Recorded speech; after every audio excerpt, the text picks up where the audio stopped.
Hey everyone, and welcome to An Eventful Life with Brad Cox and Shane Buzzer. I'm Brad. And I'm Shane. An Eventful Life is the podcast where we take you on a journey through eventful lives of inspirational event leaders from around the world. That's right, Brad. We'll be sharing their stories, impact, and insight into the complex world of events. So if you like these stories, don't forget to like, subscribe, and share with your mates. This is An Eventful Life.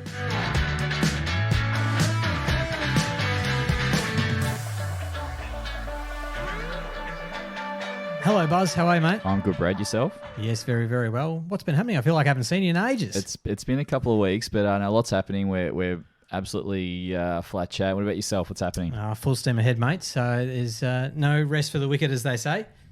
And speaking of that, should we get straight into it today? I think we should. I'm pretty excited. The ball of energy that we have in this room at the moment is awesome. Yeah, so, I can tell you the testosterone is flying. But hey, today we're going to dive into the world of event security, which always gets me a bit on my toes. But today's guest has been looking after events and everyone involved in them for decades. He's grown one of the most successful security companies in Australia, if not the world. Has worked for the Terminator, Arnold Schwarzenegger, enjoyed the wild ride of life, and currently uses his business and people skills to provide practical leadership to other business owners.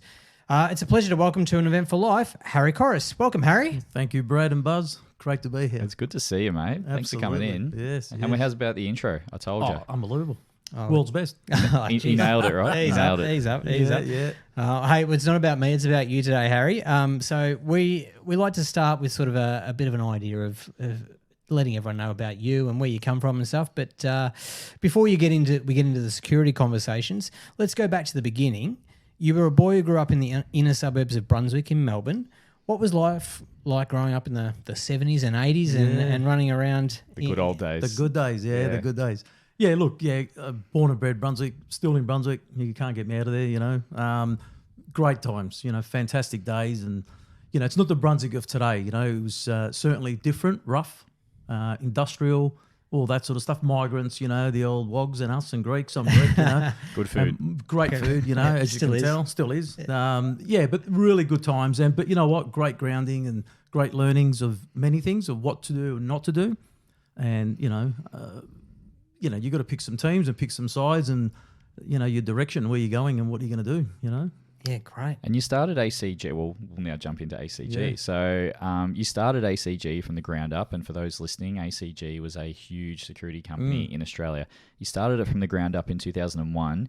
How did you get involved in security and how did ACG first come about? Yeah. Well, two good questions. Number one, how did I get into security? Myself and a dear friend of mine were training at the gym, Brunswick Bars, back then. You know, it was a cheap gym. They wanted to get the kids off the street. They did this program. It was $10 a year. So, you know, $10 a year? $10 a year. Wow. Bloody tired asses, you know, for us.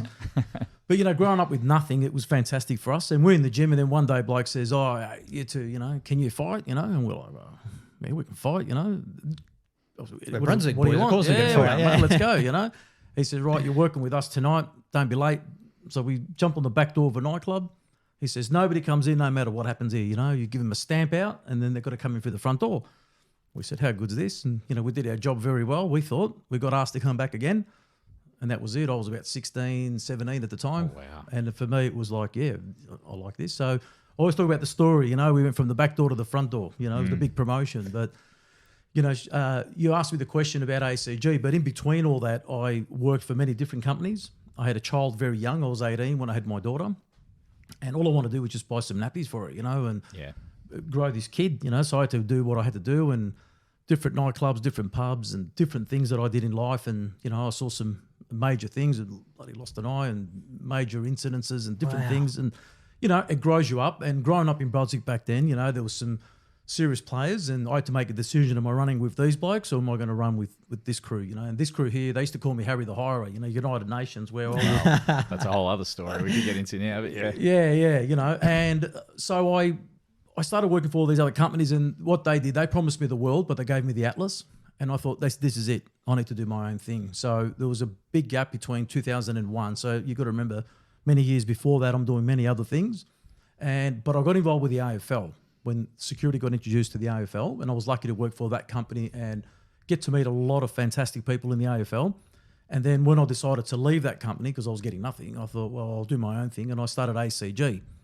And it's interesting because what people don't know about ACG is that we took that name off Nike, all condition gear, ACG. I was going to ask you, what does ACG That's stand what it was, for? So it was Australian corporate guards, it was, Australian corporate Greeks. It was all funny jokes between the boys, But so 2001, there was no thing in my mind that we're going to be a $100 million business. We're going to be the biggest. This is what we're going to do. No more pubs and clubs, only events and corporate. That was it. Wow, so you made that decision that early on. Straight I was away. like, this is exactly what we want to do. Yeah. Why did you go down that path? I think I know because of what I went through for that 10 years prior, if you like. Yeah, didn't want to repeat it. And So I didn't want to. So was it methodical, Harry, in that, everything that you learned, and you're now saying you just wanted to stay in events, did you understand or did you feel you understood what the proper method was? Yeah. I mean, we grew and we were the biggest event security company in Australia. So we had that title. You named the event, we had it, Everything here except the MCG, which we got robbed on, but true story. South Australia, we had everything, the new stadium there, Tour Down Under, everything you could possibly think of. Queensland, Brisbane International, different things, And why do you think you guys were successful in that compared to your competitors? Like, what was your point of difference that every event went, yes, you're the go-to guys? Because we just weren't heads on sticks, we were everything. So our motto was, we take on the world for you. So any event that we took on, there was nothing we wouldn't do for you. Anything you asked, we'll get it done for you. That was our motto. And we're hands-on, we were hands-on. I'm in uniform on the floor. I'm not in my corporate box sipping champagne, making sure the boys are okay. The troops eat first, so that was our motto. And clients loved it. And there's security, obviously, but risk. I mean, the first thing that comes to mind with everything that you're telling me now, you were effectively risk managers before risk managers were a thing in the events world. Am I right? Correct. Yeah. And it's strange because, a lot of people say, oh, security does this and that. Let's not forget, we're not at the opera. We're dealing with, I used to do pubs and clubs, right? But talk about now what's called Marvel Stadium, Telstra Dome, Colonial, whatever. World's biggest pub. It is, on a Friday night, right? So who's doing the biggest pub in town? It's there. Yeah. So you need to deal with that. And unfortunately, you got to do what you got to do. And did you see the risk elements change from when you first started way back then? Yes. To what risk and security is now? Yes, yeah. So we went from, excuse me, don't smoke here, sir. Don't drink glass bottles anymore. You can't bring the esky in. Family bays to, guess what? They're going to blow the joint up. Yeah. That was the big thing. The bomb's going to go off. And if it goes off, how are we going to deal with it? Huge change. And what about your own personal learning curve through that? Obviously, from where you started to then being able to adapt to that. Is there certain avenues you had to go down to improve your business and yourself personally to be able to deal with that? I'm glad you asked that because that was one of our points of difference, and that's that I searched for world's best practice. So I went around the world to find the best stadiums, who does it different, who's been through the trauma. Funny enough, I visited Trump Towers and I had a meeting with the security manager there, only for 15 minutes he gave me. I flew to New York for 15 minutes. Yep. But, we picked up a thing they call predictive profiling. So, it's 38 degrees outside and here's Shane and Buzz in their beanies and hoodies and big jackets when it's not normal. So we're walking up to you saying, oh, g'day, Steve. You go, no, Brad, we've got your name. We're smelling your breath. We're starting profiling you. Start building it. But I got all this from overseas, brought it back here and could tell a story. And the clients would say, well, how are you going to do it? And I said, give me the contract, I'll give you the ingredients. And it obviously worked. It worked. Speaking about that and in terms of building your business, and obviously part of that networking and that research is part of it, but you're in a world where, digital didn't exist in those early days in particular. What were some of your methods for growth and business development in particular? Yeah, so my biggest belief was that, lots of people meet, very few connect, right? I learned that very, very young. And everyone's your client, everyone's your potential client. But one thing that we were doing, what I was doing, I was running a great security company, but I wasn't running a good business. There were two different things. So I learned very quick that I had to bring in the business people to run the business and let the security people run security. And then along the journey, get them to speak so that we're all doing what we're supposed to do, And was that a difficult transition for you as a security guy? And I guess where I go with that is, at what point did you put what hat on as a business owner, particularly as a small business owner or even a medium size? You're constantly wearing two different hats. And allow change, really. Yeah, absolutely. Yeah. Or embrace change. Embrace change. And that was the big thing. So you remember when we started, we hired all our family and friends and trying to explain to them that we will be this business and we want you to behave like this and dress like that. One thing that we instilled into our organisation was everybody was in a suit, non-negotiable, shirt, tie, non-negotiable. We were not going to be in our polos and act like typical security blokes because we're not.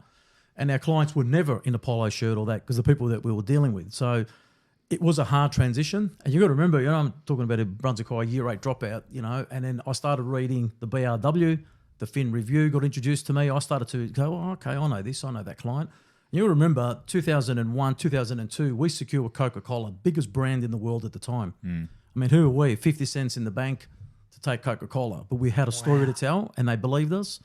I think it was like 70 grand a year and we finished 14 million, later. So bit of a bigger story, but Do you think it was of its time, Harry? You talk about everyone wore the suit and the shirt and the tie, and there's a place for it, but it's a bit more casual now in the business world. But at the time, yes, that was the way to do it. Am I right? Yeah, we had to portray a complete different image. Yeah, because when you said security, they think thugs, nightclubs, pubs.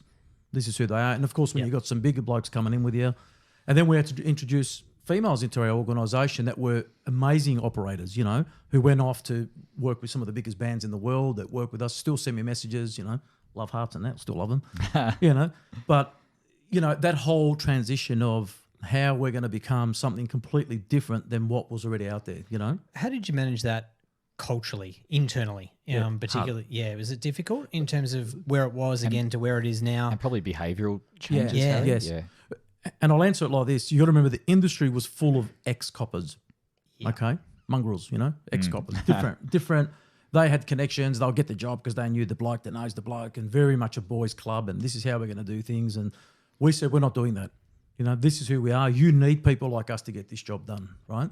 But we had to transition our people to start thinking differently. Yeah. I'll give you an example. Spelling, writ and wrote. I'll never forget it, Brad and I, me and Brad, we have to change everyone's thinking of how you speak. And not only that, if I'm signing you in on one of our corporate sites, right? And good morning, sir, how are you? All good, yeah, I'm here to see Brad. Yeah, not a problem. And then, yeah, thanks, mate. Well, you've ruined it. I'm not your mate. Continue the professionalism. So continually instilling this into the troops that came down from the top. Fish rots at the head, right? So my behaviour reflected throughout the whole business. Did you get any backlash internally? Yeah.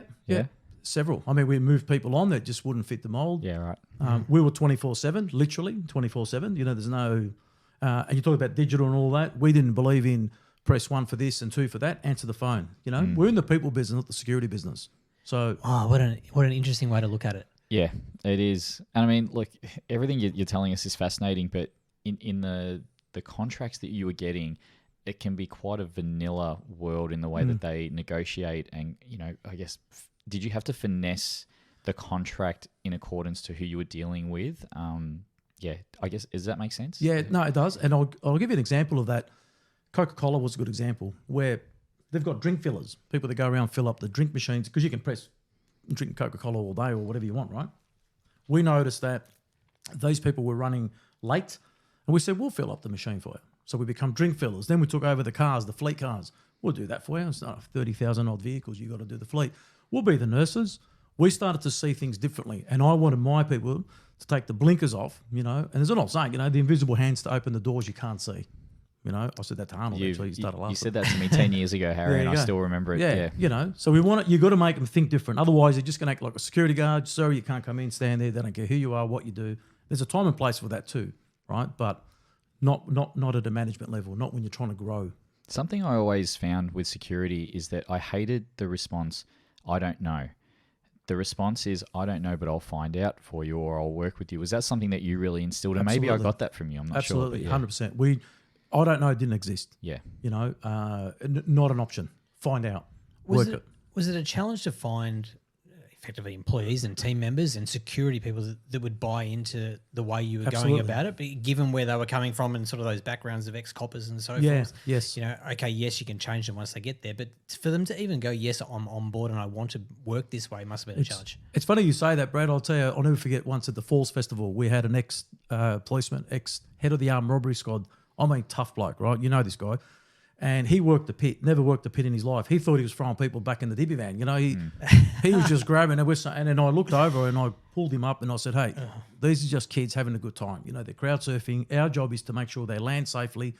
We put them back in the crowd because, we're on a farm. We can't throw them out. You can't put a sign up and say don't crowd surf because, They're here for 3 change days. everybody's way of thinking. And we're a family, but not a family-run business, if that makes sense, because it was business. Am I right, Harry, in saying though that some of the people that kind of started working with you with ACG stayed all the way through? Right through. Yeah. So tell us a bit about that and some of those You know, relationships. a lot of loyalty, giving back. You know, as I said, troops eat first. There was nothing we wouldn't do for you if you were part of the inner circle and the team, because we knew that you were there for us 24/7, no matter what. But along that journey, they had to be educated. You know, they had to learn different ways of doing business.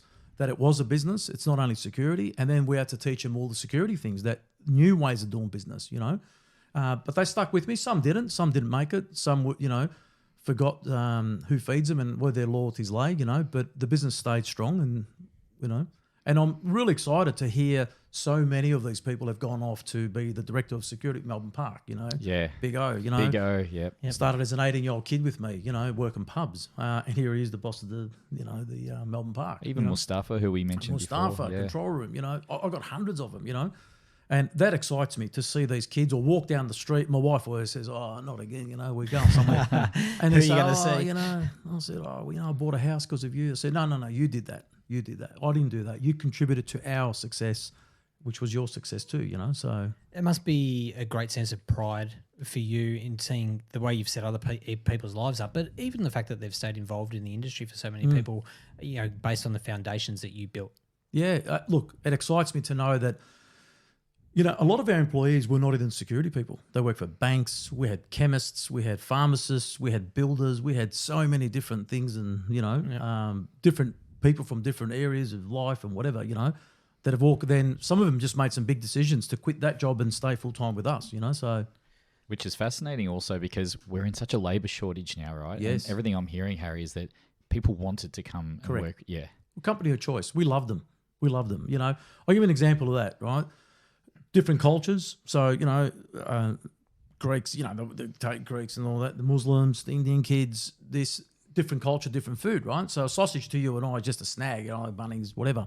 But, you know, we bought halal food for them. So they were halal sausages. You know, one little thing like that went miles, you know, and they never forgot that. And that went throughout the whole community. Makes them feel appreciated. But that didn't give them the green light to behave how they want to behave. You come to us, you behave, these are the rules, and this is how we behave, you know?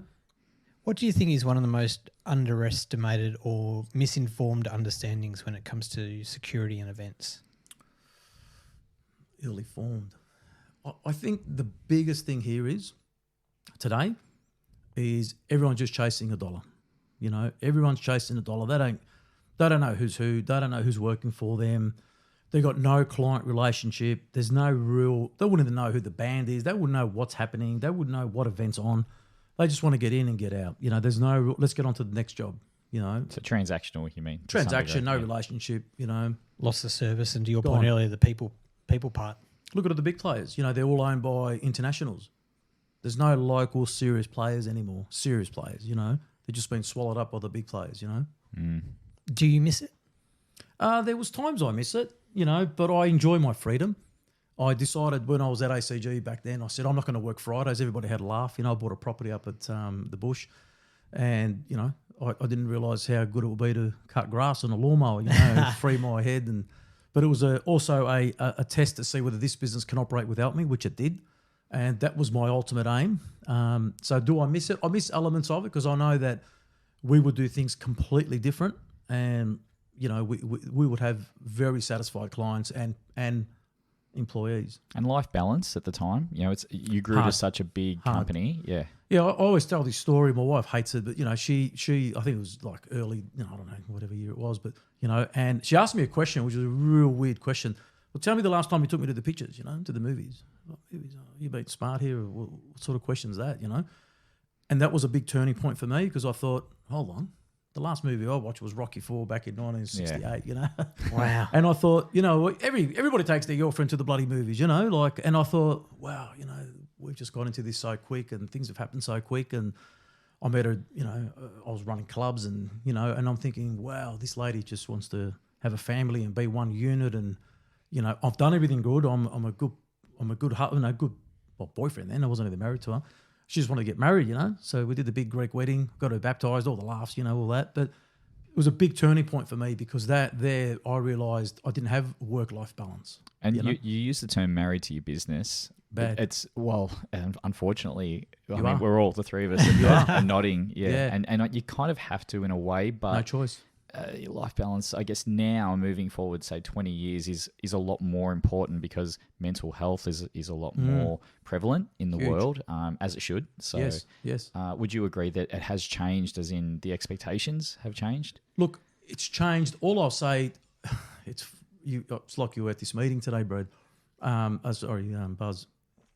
Somebody said that to me today, and it was in a different sort of context. And I said, but you started this business. You wanted this, so you know what you're getting yourself into. But what you didn't do the pre-training. You didn't put the mouth guard in. You weren't ready for the fight that was about to happen. And that's business. Because, in business, I always say this, and I used to get told off for saying this, and from some of the big accountant firms, I say, you're at war. And people, that's not a good way to look at it. But think about this carefully. You've got work. Someone's trying to take that off you, so you're protecting it. And then how do you grow? You've got to take somebody else's work, right? So in you go to rip off someone, not rip off, but go to take some other work. They're not happy. So where you're at war. Keeping what you've got, taking somebody else's work, growing your business, a million things happening. Mental health comes down to fitness, what you eat, what you do, that. We had a zero drinking policy. We didn't go out. We didn't do this. We didn't do a million different things to make sure that we were ready for the next battle. We were ready every single day, ready to take on the world, Well, speaking of battles, Yes. and Good fitness, segue. Yep. after ACG, you moved on to be general manager for the Arnold Classic Sports Festival and work with the great man himself. How did you first find yourself in a room with the great Arnold Schwarzenegger? Unbelievable. Yeah. Well, myself and a dear friend of mine, Tony Doherty, who owns Doherty's Gyms. We've been mates since he moved from Bendigo to Melbourne. Myself and another bloke, Nick, were his first members, 94.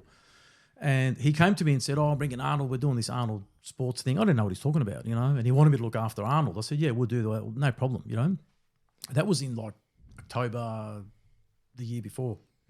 Fast forward, I go and catch up with him and he says, I'm doing this event. And then we went through a list and I said, let me look at this list. I said, you're missing about 100 items. He thought I was joking. So I went through his event list, checklist, and I said, where's this, where's that, this thing, that thing, So you became producer. Yeah. So out of nowhere, we became partners, and I said, well, what do you want me to do? And he says, let's just do this bloody thing, And it was absolutely massive, And for us with Arnold, given that I had worked with, you named the bands, you named the people, we did them. We did everyone you can possibly think of.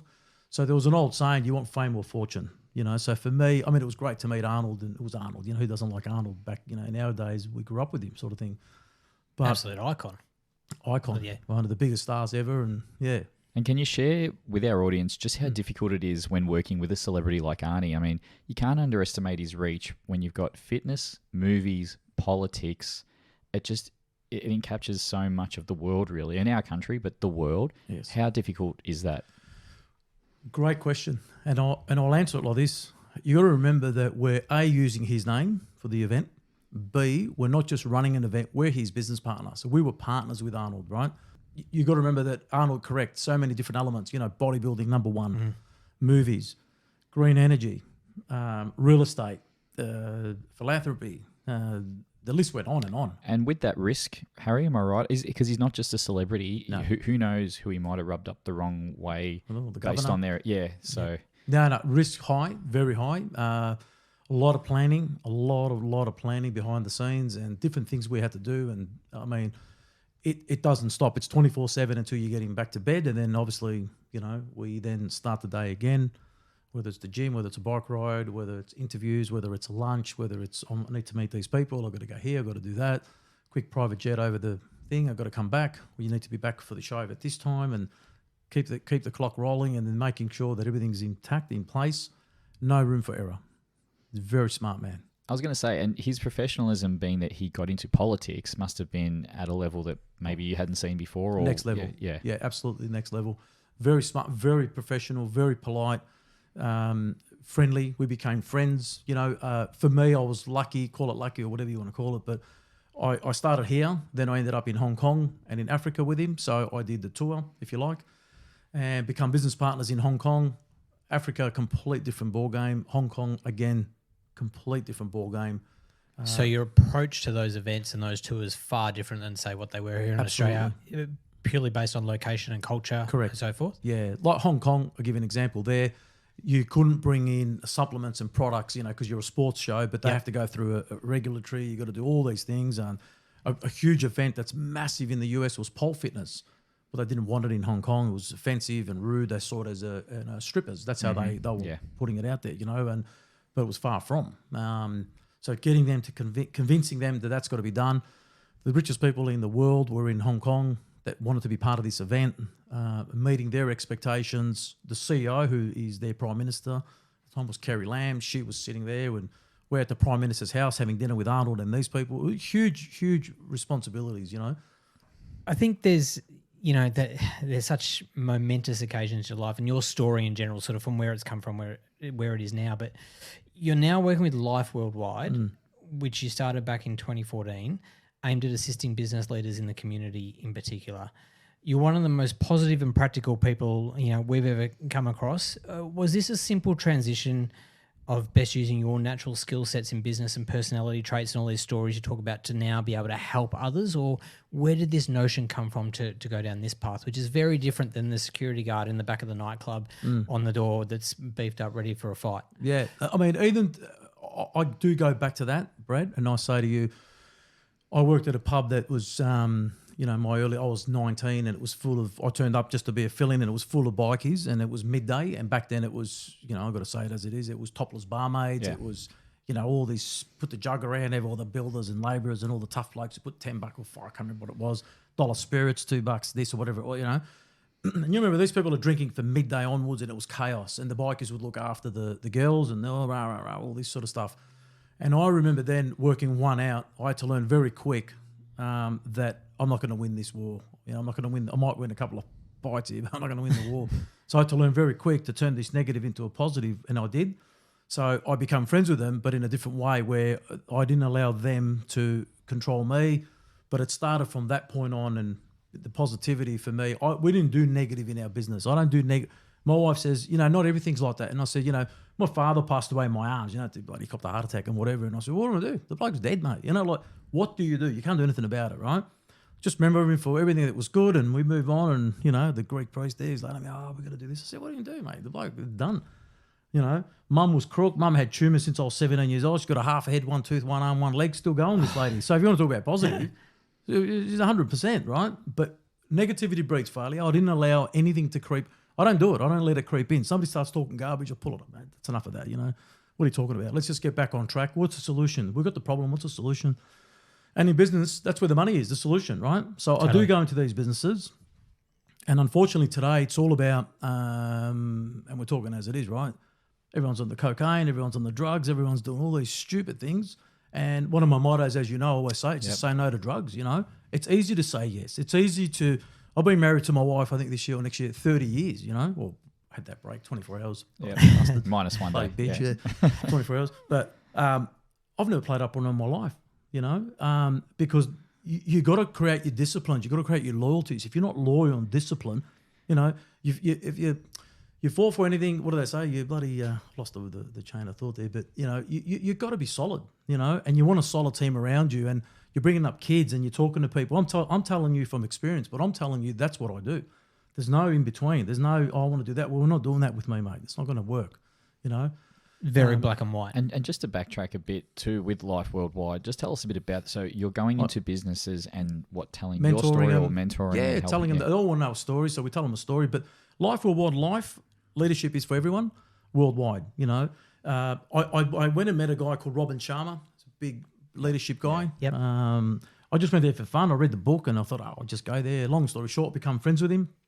And I kept going back in Canada, Toronto. Mm-hmm. And, we became great friends and it was just amazing. These are guys all on Steve Jobs' deathbeds, next level people, And that's what I say, if you stand for nothing, you fall for everything, right? So I go into these businesses, I mentor them. One of my big things is to connect you. So if I can connect you to this guy, to that, to him, to her, to grow your business, to make it better, to give you the instructions, but no fluffing around. If you've been an idiot, I'll tell you you've been an idiot. I just did a huge presentation to a big construction firm, if you like. First thing they want to do is get on the piss after. And I said, if you do that, I'm not doing it. I said, I'd love to see everybody go home to their families after my presentation. And they said, you know what, you're right. I said, I'll put some pizzas on. Yep. No grog. Wow. It's just the concept. Let's just do this. Let's just have one. One for you is 10 for him, you know? And why do you think they said yes to that? Because they saw how passionate I was and I identified the issues in their business. And they were Cultural, drug, yeah. cultural, all this. Yeah, right. Which is, you're so people focused and you've got to focus on the purpose of being the good human. I know that's one of your sayings. First and foremost, and how that transpires into business leadership. We're seeing a lot of change in leadership styles at the moment, particularly with Gen Z. Value alignment, culture building. In particular, I'm interested in your thoughts on Gen Z in the business sense and also your opinion on valuing empathy more in business. Yeah, look, I think business has certainly evolved. There's amazing businesses out there. There's one-man businesses. There's hundreds of thousands of people. There's all the different types of businesses, right? Everybody likes to see an opportunity and try to do something different. But I think so many people forget why. What's the end result? So you want to make all this money, but then you don't know what, why, how, who, who's coming on the journey, who have you burned, who you're not going to burn, who's in with you, And so many people that I speak to they're not sure. They're unsure. And then they're scared to bring people in because they're going to take it or that's not them, because this podcast, right, we're talking to these microphones, right? But if there was an audience, would some people have the same conversation? Probably not. Yeah. Of the seats of 2,000 because they won't. No. Because there's no one there. I'll just say, what do I like to the microphone? It's blah, also blah. distractions, Harry. Yes. As well. Yeah. And as I often say to our guests, kind of after we turn the microphones off, how often do you stand for an hour without the distraction of a phone in front of you and have a genuine conversation? It's Correct. not Correct. common. Yeah. Yes. Yeah. It's funny you say that because I had a client of mine who says he's having dramas at home. The kid's always on the phone and blah, blah, blah. And I said, we've got a discipline at home. They call me they nickname me my family because there's nothing on. No TV, no. Well, we're eating food. It's the boardroom. We're having a meeting, right? So how's your day? Blah, blah, blah, all this. And a client of mine said to me, I've got this problem. And I said, take this device home. It's it's designed so that you don't get car bombed. So you switch this thing on. You can't get it and whatever. But anyway, I'll get you one if you want one. But you put it in your car so they can't activate it, So he went home. I said, you've got to do the theatrics because I'm going to cut the internet. It cuts everything out, all the signal and everything. Yeah, wow. I said, but you've got to be the first one that does the theatrics. You walk in and start saying, what's going on? My bloody phone's not working. So you start it, turn it on, put it in a pot plant somewhere, hide it. The whole house will be down. And then when your time's right, go and switch it back off. on. But he said I need one. I definitely need one. I'll get you one, right? So he was in shock because he said it was the first time we all sat and had this massive conversation that we hadn't had. And they planned a trip, the restaurant that his wife's been trying to get him to go to. She saw it on TV and all this stuff. And he said it wouldn't have happened. He's a high-powered CEO, so small example. And it's interesting we talk about Gen Z in particular. They're so digital and device-driven in particular. But, and a lot of business owners are saying, well, I can't get them involved in my business because they're just fixated on these devices and how do I engage them? And you go back to some pretty core points there of we just need to teach them. There's nothing wrong. They're still human beings. They're still people. Yeah. There's no problem there. But you do need to educate them because they haven't been taught up to this point. So they don't understand the difference between the two. And I think your methodology about the way you're going about it is plain and simple and clear and being honest communication and conversation. But there's also balance because that's the reality of the world. I mean, Totally. we all do it. We can't just say, the kids are doing this. We are all on our phones, so that's fine. But it's a balance. And it is balance. It's, and it's like anything, a digital device is addictive. It's just like alcohol or drugs or these other problems that we have. It's all okay. Drugs, not so much, but alcohol, it's okay in moderation, for example. It's when we become addicted to it that it's an issue. Discipline. The other big one is break bread. Break bread. Yeah. Go out for lunch. You have a meeting. Why don't you go break bread? Talk. Yep. The amount of good deals that have been done on the back of a serviette and in a that. restaurant or a pub or so to speak. Absolutely. Hey, what are some of the key focus areas you think for small and medium-sized businesses now and into the future, particularly those in the event industry, given your background?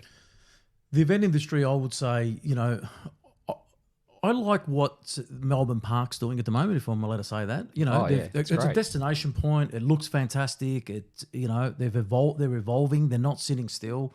And that's what I think many events need to do that. And I think these food things come in, huge, let's all bring the best chefs and the best foods. And, is that going to stick around for a long time? I don't know. But it's got to be we've gone through the fan experience and all that. I think everybody wants to get there safe, get there on time, be able to get on public transport or an Uber. You don't want to have this disaster like they did at the tennis, $300 to go from here to there and all this.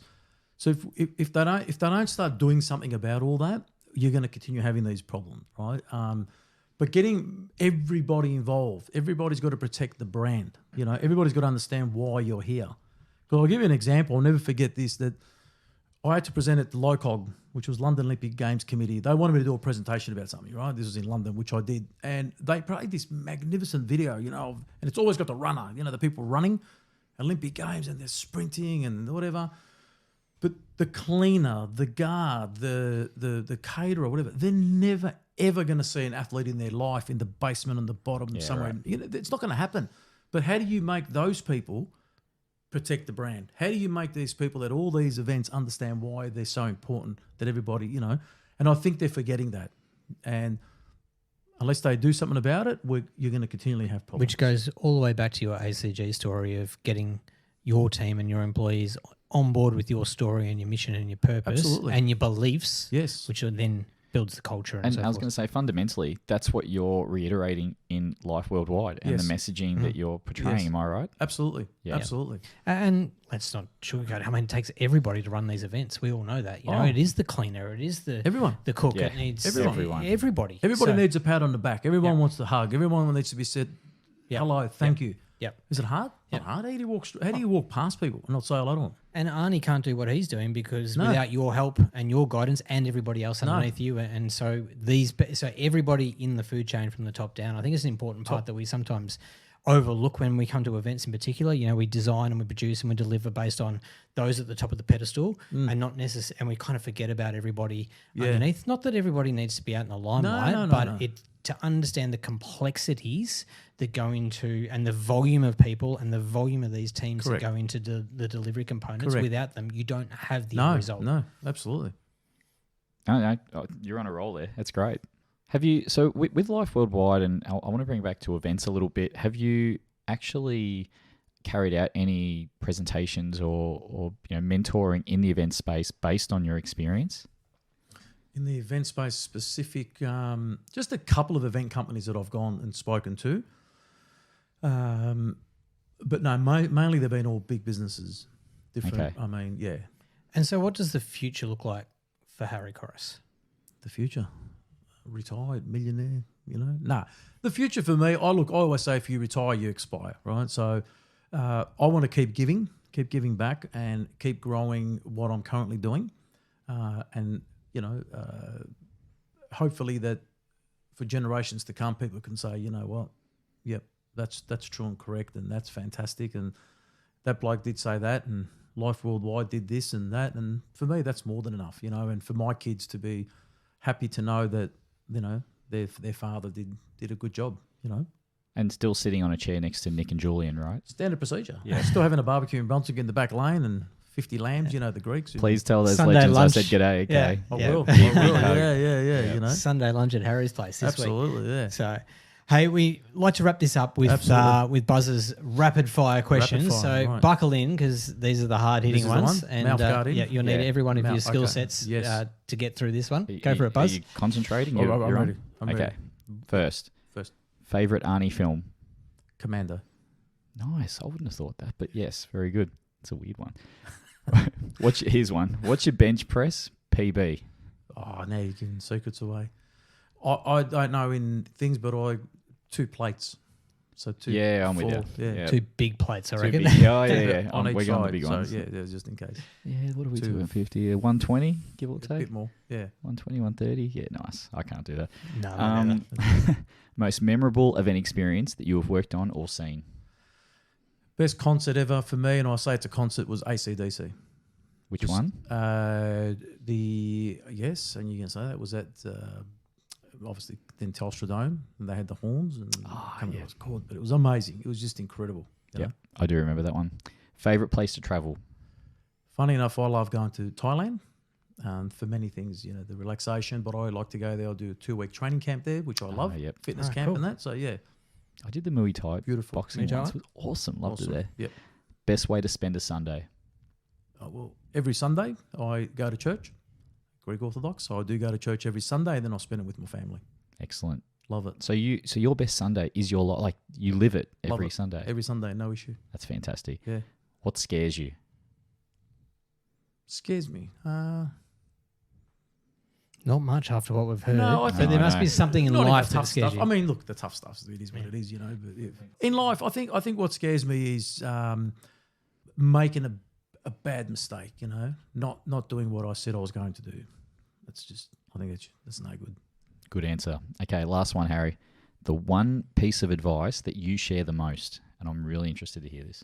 I love it, you know. It's just don't be a shit human. Don't be a shit person. Don't be a bad person. Don't be a bad human. Be a good human being. It's not hard. It's not hard, no matter what, you know. It's just be a good person.